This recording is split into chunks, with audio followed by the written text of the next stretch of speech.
Well, good morning. Thank you for coming. Today, we're going to talk about the principle and foundation. You all have a copy of it. I need to explain just a little bit of background for those of you that might not know where it comes from. But basically, it comes from the spiritual exercises of St. Ignatius. This is our spirituality, Jesuit spirituality. This is something that our Jesuit parish should be offering our people as an option.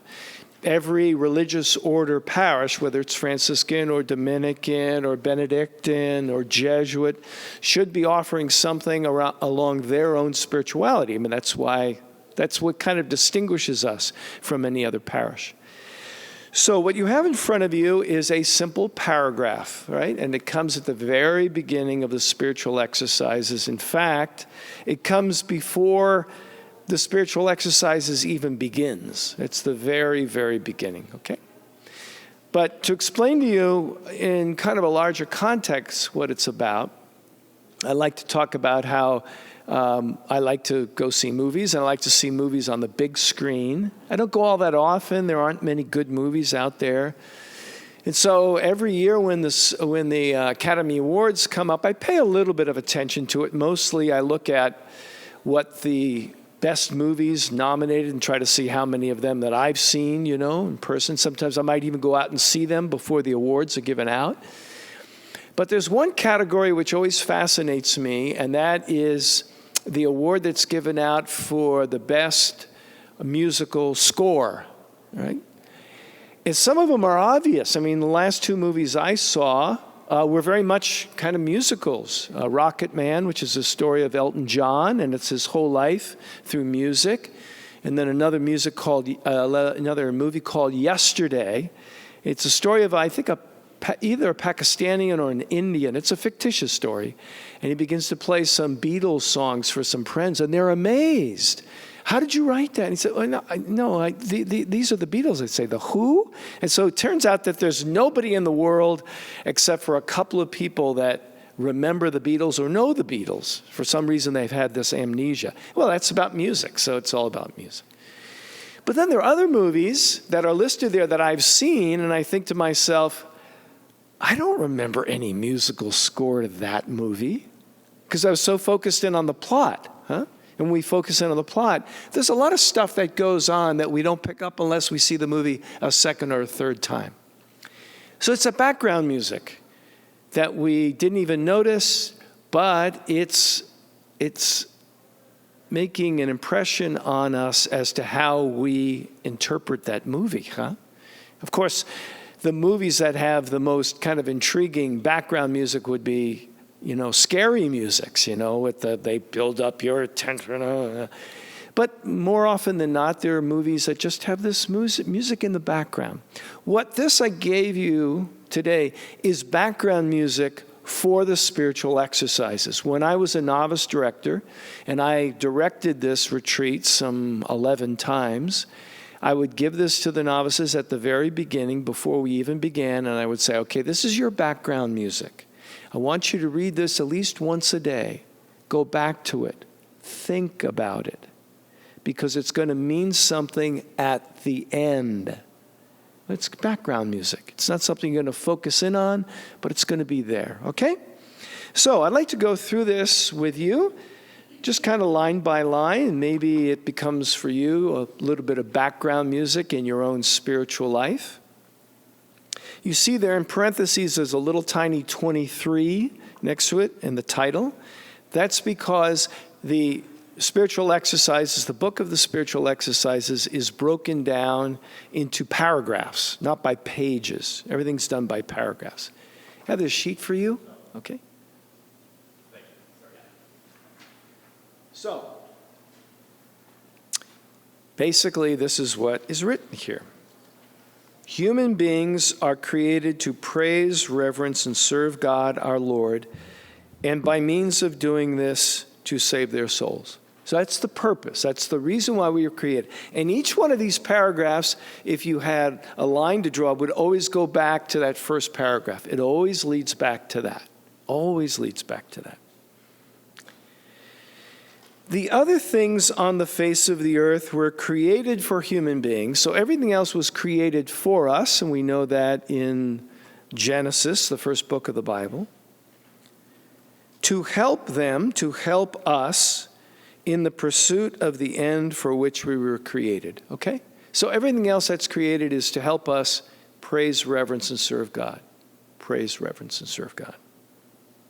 So I'm going to draw a pyramid here, and this is kind of a pyramid that Ignatius presents to help us understand not only the purpose, but an understanding of kind of what sin is all about. Very simple.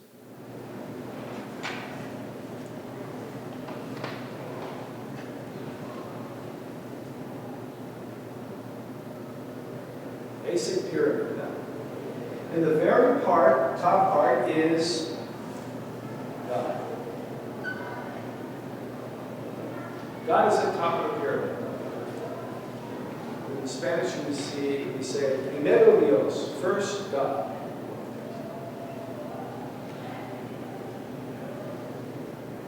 Second is human beings. It comes second. And the third is the rest of creation, everything else. That is rest of creation. Everything else. Everything, just like the statement, everything flows up to God. Everything flows up to God.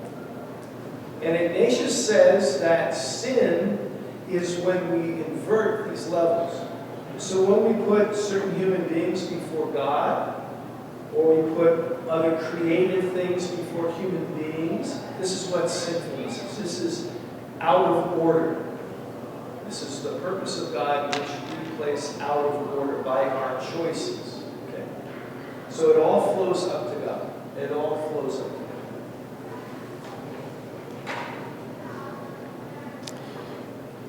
So the third paragraph, from this it follows that we ought to use these things to the extent that they help us toward our end, and free ourselves from them to the extent that they hinder us from them. Okay.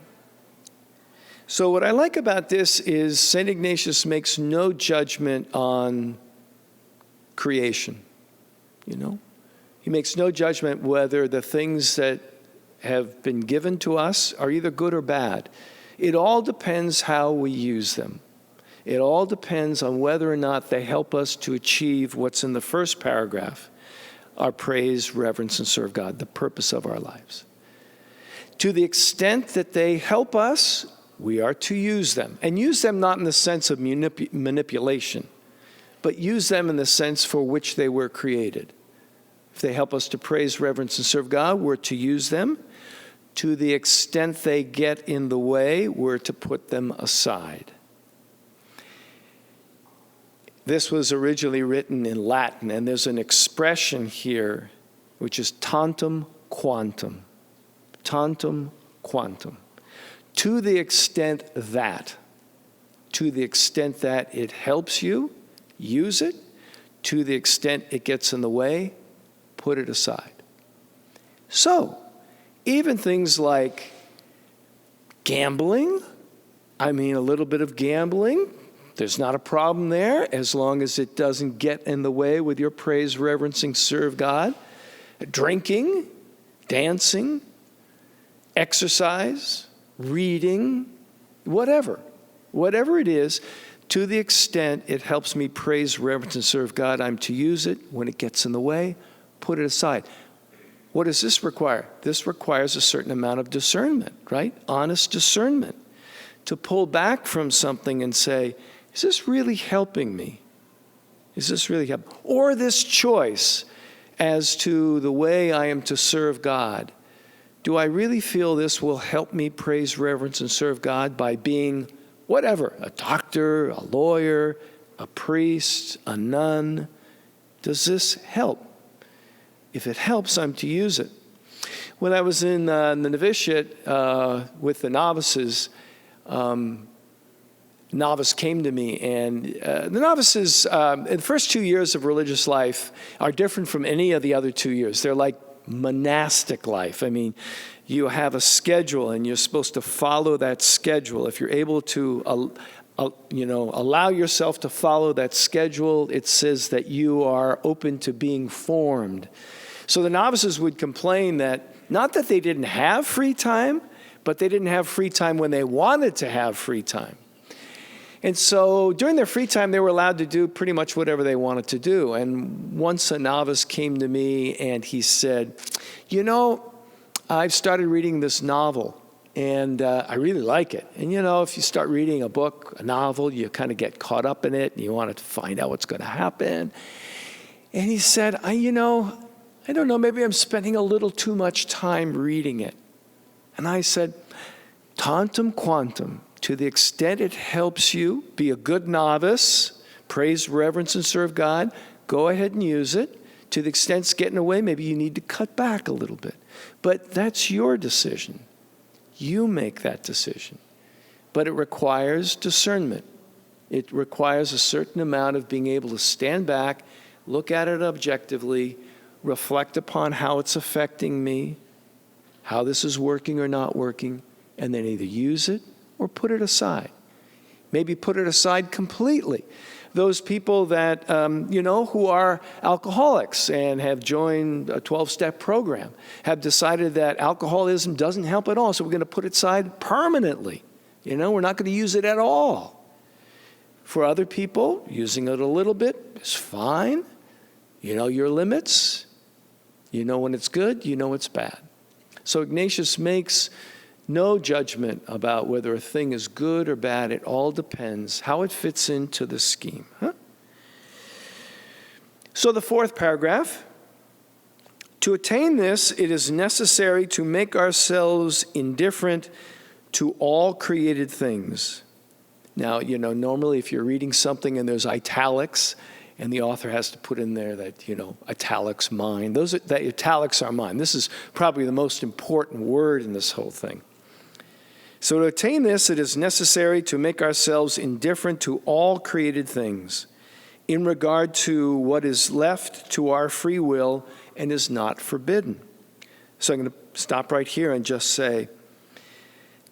make a comment about what it means to be indifferent. Indifferent doesn't mean apathetic. Sometimes we use that term to say, I'm very indifferent to maybe a particular sports team. I don't care if they win or lose. I'm apathetic. No, this is more being like a scale where you have two things, a choice, and the choice is between two good things, not between something that's sinful and something that's good, but two good things. In and of itself, they're good things. So it's like being like a scale. To become indifferent means that I'm like a scale. I'm like a scale. Now, it doesn't mean that I don't have my preference, maybe. That doesn't mean I might not have my preference. But I'm not going to put the thumb on the scale as I bring this to God. I'm going to let God decide for me or help me decide, enlighten me so I can make the proper decision. That is being indifferent.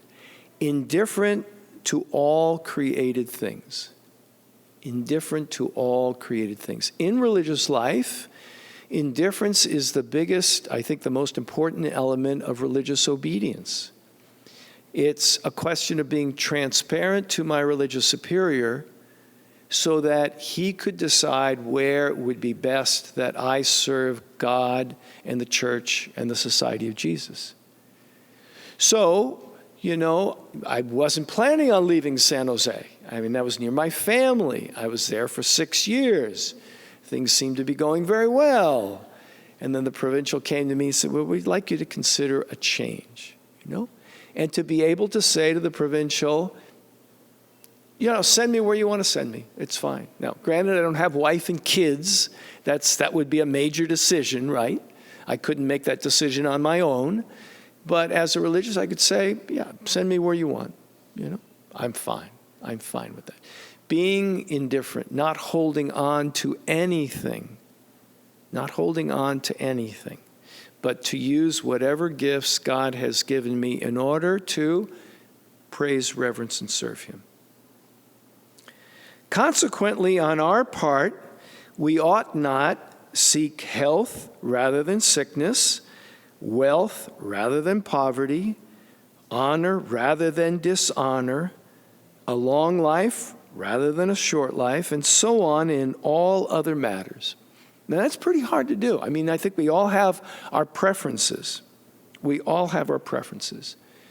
But what Ignatius is saying here, it's important that we don't skew our lives and our choices in such a way so that we limit. It may be God's will that this particular illness that I'm going through now is something that I need to learn from. I need to experience maybe the cross, maybe to be more open and generous, maybe to look at my life and make certain changes. So I'm not to skew my decisions in such a way that I get out of balance. And this is a hard one. The first part is kind of easy, you know, but then when they get very practical about health, sickness, wealth, poverty, honor, dishonor, long life, short life. I mean, we all have our preferences there, right? We all have our preferences. But oftentimes, our preferences don't match up to what our reality is. So then how do we respond to that? You know, how do we respond to that? Rather, we ought to desire to choose only that which is more conducive to the end for which we were created. So we ought to desire and to choose only that which is more conducive to the end for which we were created. It means going to God with a decision and to say, Lord, as we say in the Our Father, thy will be done. Lord, I want to do your will. Make it clear to me as best as you can, as best as I am able to perceive it, what your will is for me in this particular decision. But it requires prayer. It requires discernment. So this is presented at the beginning of the spiritual exercises, the very beginning. I tell the novices it needs to be kind of background music. You should read it at least once a day. Think about it. Think about it. See how your life matches up to this or doesn't. Okay? A little secret. I don't know how many of you have done the exercises or know the exercises, but there's a song that we sing oftentimes at Mass, which is, the Latin word is suscipe, take, Lord, receive. I'm sure you're familiar with that. Well, that comes at the very end of the exercises. It's the very last meditation. And these are bookends. It goes from the principle and foundation, which is just, you know, it's a logical look at, well, how does my life match up to this? To the complete surrender at the end. Take, Lord, receive my liberty, my memory, my understanding, my entire will. All that you have given, I give back to you. Give me only your love and your grace. That's enough for me. So this is what's going on. As this background music is going on and the meditations are going on through the 4 weeks of the exercises, the ultimate grace is to get to that place where I could say that prayer and really mean it. Yeah? So I go from this to this ultimately. So it's really, these are bookends, the very beginning and the very end. And I don't think a whole lot of people see that one eventually points to the other. So that's all I have, and so I'm open to any questions you might have or considerations, or yes? Well, first off, I used to live in San Jose. Uh-huh. And it's a nice place. It is, yes. And I was told by my superiors also that they weren't religious. It's AT&T. We all have our superiors, don't we? Yeah. My question is, can a person do the exercises alone? I have numerous books. Right. The answer to that question really is no. You need somebody to accompany you in doing the exercises. And why is that? It's to avoid spiritual narcissism. And spiritual narcissism is Jesus and me. Jesus told me this. Jesus told me that, right? That's fine. But, it really is important to check it out on this level with someone that you trust who can say, well, maybe you ought to listen to this, or maybe you ought to take a look at that. So, yes, it's important to have some sort of a companion. Now, let me also say that one of my priorities here is to begin a spiritual exercises ministry where we offer the spiritual exercises here. There are many ways of making the spiritual exercises. The formal way is the way it was offered when I was novice director. We Jesuits do it twice in our lifetime, right at the beginning and right at the end before final vows, where it's a 30-day retreat. So it's done in silence. You meditate for 5 hours a day. But there's another way, which is these exercises are very flexible. You probably heard of it, which is spiritual exercises in everyday life. So it's spread out over 5 or 6 months. And it may be done with a group of other people who are doing it at the same time, but they see someone every maybe week or 2 weeks and go through the exercises that way. That's coming up. We are going to offer that here eventually. So, and what I like to do is I like to offer kind of little bits of the spiritual exercises in kind of talks like this to whet people's appetite, to talk about maybe the rules for the discernment of spirits, which Ignatius wrote, which you don't need to make the exercises to understand. Or even the annotations, the pre-notes to this are really pretty insightful. They're given to the person giving the retreat, and they're given to the person who's making the retreat. And they're just kind of rules for kind of living our lives, but they're tied in with the exercise, very practical sorts of things. So to be able to do that in little bits and pieces and get people interested in saying, well, I want more. And when people want more, that's when we can offer them more. Yeah. So that's on the horizon. Yeah. Yes.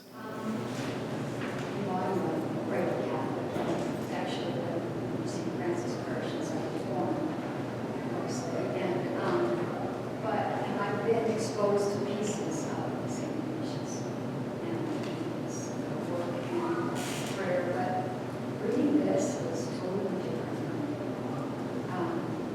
It hit at a different level and very, very powerful. And is this something that you could give a homily to the whole parish on? Could you work this in somehow into our people? This is really good. And you know that because right. you're a Jesuit and you know Ignatius. But I think it would be worth thinking about. Right. If this, you start more Ignatian philosophy in the parish. Right. And you start at the beginning. Right. And it all the masses are certain people will come with this. It's really beautiful and really powerful. And for someone that I've been rooted in my faith all these years, but has such great meaning today. I appreciate it. Sure. Well, at least once or twice, in one or two weekends, I have kind of woven this into a homily. I think once I specifically talked about it as the principle and foundation. So I've done a little bit of that, but I try to include some Ignatian spirituality in almost all of my homilies, kind of these little messages. I don't know if you remember the time in which there was, you were watching maybe a sports event, and then there'd be a little thing that would come on, say like buy Coke or something like that. And that was outlawed. That was outlawed because it was this subliminal advertising, that somehow this was more powerful than anything else. Well, it's not outlawed in homilies, so I use it. I try to incorporate a little. And sometimes I'm explicit in saying, it's from Ignatius. Like the homily that I gave last night, and I'll give at the 1 o'clock Mass, I talk about today's gospel is about being grateful. And I talk about Ignatius. Ignatius once wrote that the greatest sin is a lack of gratitude. And I specifically mention it. If you're at one of my homilies and I refer to the Ignatius, I say, St. Ignatius Loyola, founder of the Jesuits, the Society of Jesus, whose statue is right over there. And people go, oh yeah, there he is in the corner. So, it's one of those interesting things that it's easy for us as priests to take things for granted, that people know things that they really don't know. And so oftentimes it's always okay to be what would be considered to be really simple in explaining something, because there are folks out there that they're not even there yet, and that's okay. But I always try to incorporate a little bit of something, because after 52 years of this stuff, and having been novice director for 10 years and taught it and directed it, it's there for me. And it's our resource. We have no excuse as a Jesuit parish not to offer the spiritual exercises. No excuse whatsoever. We have in the parish itself 4 Jesuits who have made the exercises, and we have directed retreats ourselves, and we can train others to do that, and then this kind of has this multiplier effect. Anything else? Yes. The busy person's retreat. Yes. Each year is it the same format? We've been on it, but will it be this? I don't want to say the same format. Is it any way different? Yes. Yeah. I'm new here, so you have to ask Susie. You have to ask Susie. And there's my alarm that says it's 10:45. So you have to ask Susie to see what it's like. Yeah, and I think that's wonderful. I've never been in a parish with busy person's retreat, but I think everybody could kind of put themselves in that category, Yeah. Is it overwhelming for you coming here? No, I mean, obviously in the first, I would say certainly the first month, and I'm still learning things and trying to figure out, but no, I mean, people have been wonderfully welcoming. I feel very much at home. I'm very happy to be here. Yeah, it's very different from any other parish I've had. All my other parishes have been immigrant parishes. So this is the first English-speaking majority parish I've had. I feel very good. Yeah, it's very different in many ways, but very nice. And now the nice weather has come, which you promised me. So you were telling me the truth. Thank you. Thank you for coming. There'll be one more next week, I think. Yeah, thank you.